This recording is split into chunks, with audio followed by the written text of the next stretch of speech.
जास्तीत जास्त श्रीमंत होण्याचा नैसर्गिक गुणधर्म आपल्यामध्ये आहे, आपल्यामधून विलिप्त झालेला आहे, आपल्यामध्ये हजारो वर्षापासून होता। तो गुणधर्म कोणता आहे? तो गुणधर्म आहे शिकण्याची कला। शिकणे हा गुणधर्म आहे। शिकणे म्हणजे काय? दुसऱ्याला बघून आपण केलेली कृती, कला, त्याला शिकणे असं म्हणूया।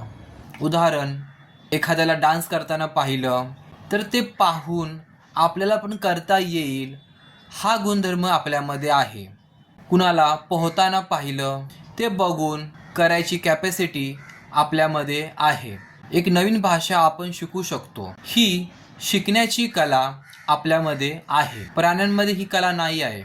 वाघ आपल्याला कॉपी पेस्ट करू शकत नाही, वाघ कधी हसू शकत नाही, कासव आपल्याला बघून डान्स करू शकत नाही। ही कॅपॅसिटी आपल्यामध्ये आहे आणि या गोष्टीला आपण विसरून गेलेलो आहे। हेच मूळ कारण आहे आपल्या दुःखाचं।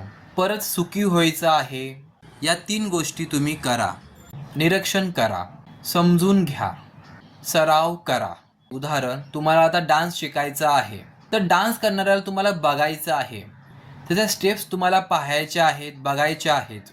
एकदा तुम्ही त्या गोष्टीला समजून घेतलं, डीपली तुम्ही समजून घेतलं की समोरचा व्यक्ती डान्स कसा करत आहे, आता पुढे प्रॅक्टिस करायची आहे, डान्स करायचा आहे।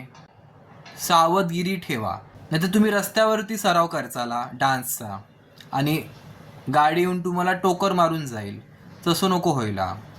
जास्तीत जास्त तुम्ही कला शिका आणि जास्तीत जास्त पैसा कमवा, हा नैसर्गिक मार्ग आहे।